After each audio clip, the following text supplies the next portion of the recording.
Olá, querido amigo dos Missionários Redentoristas. Mais uma vez nós nos encontramos e desde já eu convido você a nos seguir nas redes sociais, @Missionários Redentoristas, e também faço o convite para você nos seguir no nosso canal no YouTube, @Redentoristas, e mandar esse vídeo para outras pessoas para que elas possam também conhecer um pouquinho mais sobre nós, missionários redentoristas. O nosso fundador é Santo Afonso Maria de Ligório e nós temos um carinho muito especial pelo nosso fundador. Recentemente, a equipe da TV Aparecida esteve em Coronel Fabriciano, em Minas Gerais.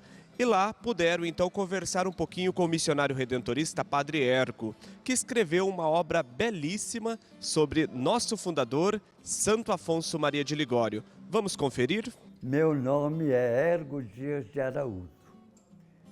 Eu sou missionário redentorista. Entrei para a Congregação do Santíssimo Redentor, conhecida como Congregação Redentorista, com 12 anos de idade.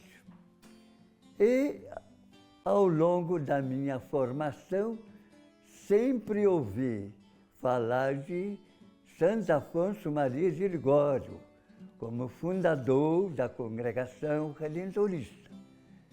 E, nas conferências, nas palestras dos diretores, eles sempre falavam de Santo Afonso como o fundador da congregação. Mas a gente não tinha um conhecimento de quem realmente foi Santo Afonso. A vida dele, como ele viveu, em que século ele viveu, como é que era a família dele.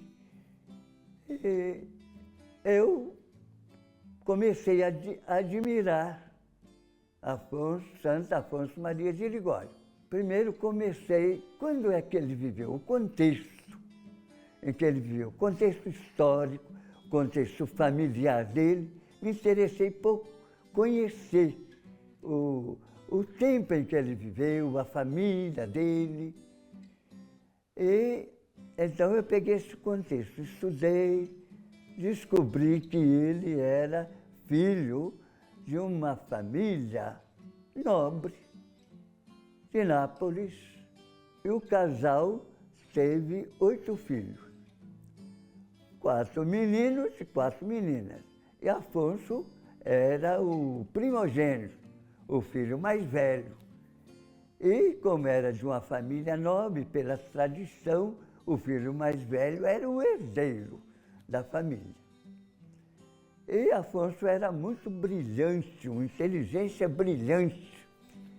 E os pais se preocuparam com isso, perceberam e investiram tudo no filho, Afonso, porque o pai queria que Afonso fosse a glória da família, no meio social, né? Então investiu muito intelectualmente no filho. Contratou professores escolhidos da época e as aulas eram dadas em casa. E a mãe, por sua vez, cuidou da formação cristã. Foi a mestra e a catequista dos filhos. E a mãe, ali, passou para ele uma formação cristã bem profunda, mas rigorista. Era o tempo do rigorismo jansenista. Então, tudo era pecado. E nesse clima, Afonso foi sendo formado, tanto intelectualmente, como uma boa formação intelectual, e também uma boa formação cristã. E então ele entrou para a universidade, o pai encaminhou, o colocou na Universidade de Nápoles para fazer direito. Aí, formado, na época, os advogados recém-formados tinham que passar por um tirocínio de 2 anos. E Afonso, então, foi fazer o seu tirocínio, né? Com advogados de renome, foi trabalhar junto dos escritórios da advocacia da época. E assim teve uma larga experiência. E foi um brilhante. Aos 18 anos ele recebeu a toga para advogar, né? E o barrete, e começou a advogar no Fórum de Nápoles. Trabalhou 8 anos como advogado. E foi um brilhante advogado.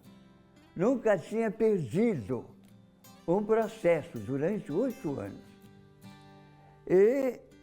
Mas ele nunca abandonou a sua vida espiritual, a sua vida religiosa. Ele sempre participava de retiro, participava de encontros de jovens e também de trabalhos sociais voltados para os pobres, os carentes, né? Mas ele vinha se decepcionando com a profissão, por causa da corrupção do tempo, das falcatruas que havia. Ele já vinha pensando, ele já estava meio desgostoso, não estava muito animado, mas, contudo, ele perseverou na profissão e sendo um bom advogado, porque ele se alimentava com seus retiros e também da cultura do tempo, até que ele perde um grande processo da época, um processo de grande repercussão. E ao perder esse processo, foi a gota d'água que estava faltando. Aí de vez, ele rompe com a profissão, com a advocacia. Então ele diz, ao mundo eu te conheço, a Deus tribunais. Ele entrou para o seminário da Arquidiocese de Nápoles e, aos 30 anos, ele se ordenou sacerdote. Aí começou a trabalhar com os leigos e escreveu muito, se dedicou à literatura, além da pregação, do atendimento confessionário. Ele mesmo se angustiava com o povo, com a rigidez moral da época. E muita gente se afastava da igreja, porque era um rigorismo muito, muito pesado, né? E ele começou a refletir sobre a moral que ele mesmo aprendeu. Ele tinha escrúpulos, ele tinha momentos de crise, de dúvidas, por causa daquele rigorismo. Mas ele começou a refletir, fazer uma profunda reflexão sobre Deus, se Deus era mesmo assim, como pregava o jansenismo, Deus como juiz, um potentado que julgava e condenava. Não é possível. Aí ele começou a refletir, ele mesmo tendo escrúpulos, e aí começou a estudar, se aprofundar na teologia moral da época. E aí ele descobre a misericórdia divina, que Deus quer a salvação de todos. Deus não é carrasco, Deus é Pai, Deus é rico em misericórdia, que as pessoas de boa vontade Deus acolhe e que Deus perdoa. E aí ele começa a combater o rigorismo jansenista de sua época e cria uma proposta de teologia moral, baseada no conhecimento de Deus, da misericórdia divina e centrada na consciência da pessoa.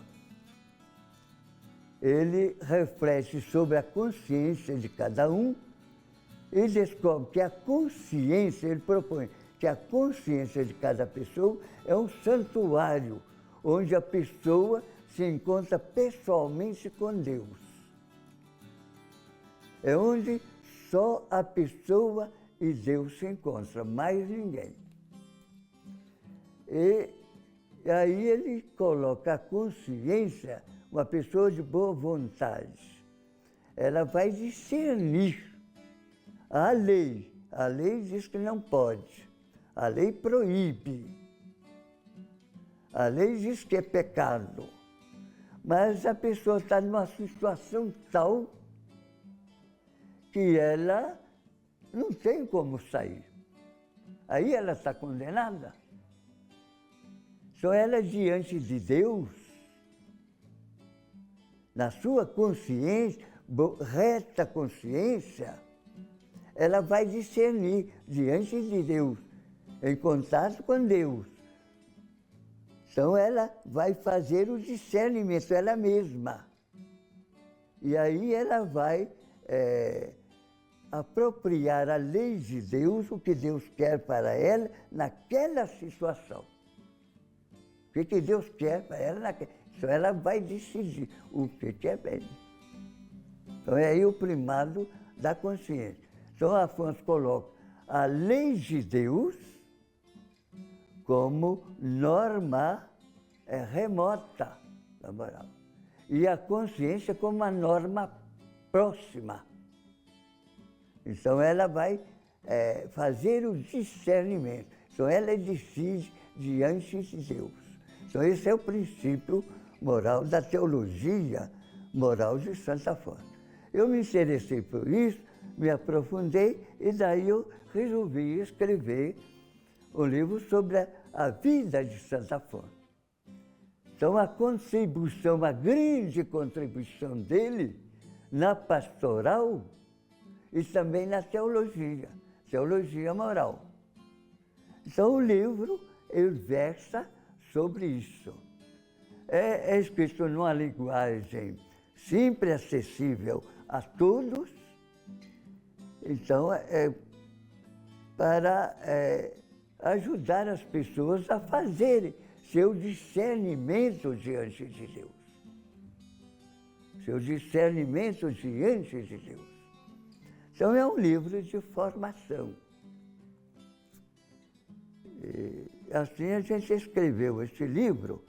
O próprio editor do livro, ao ler, ele falou comigo: "Ô padre, eu comecei a conhecer Santo Afonso agora. E agora eu estou lendo o primeiro livro dele." Santo Afonso escreveu 128 obras publicadas. Então, o editor me disse: "Agora, por causa do seu livro, que eu tive que ler para a gente fazer a diagramação, então eu gostei muito do livro e aprendi a conhecer Santo Afonso agora. Agora eu comecei a ler o primeiro livro dele, O Tempo e a Eternidade." O primeiro livro de Santo Afonso. Então, é um livro de formação. Santo Afonso de Ligório,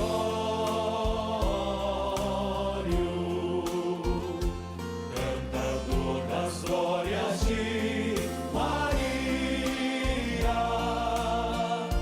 pregador do Evangelho e doutor da Santa Igreja, rogue a Deus que nos proteja. Como conferimos na matéria, que livro maravilhoso, hein, gente? Santo Afonso nos enriquece sempre. Por isso faço o convite para você conhecer mais sobre o nosso fundador, Santo Afonso Maria de Ligório. O nosso Fortes na Fé fica por aqui. Nós queremos mandar um abraço carinhoso a toda a comunidade redentorista de Coronel Fabriciano, de modo especial ao Padre Ergo. E até o próximo programa Fortes na Fé.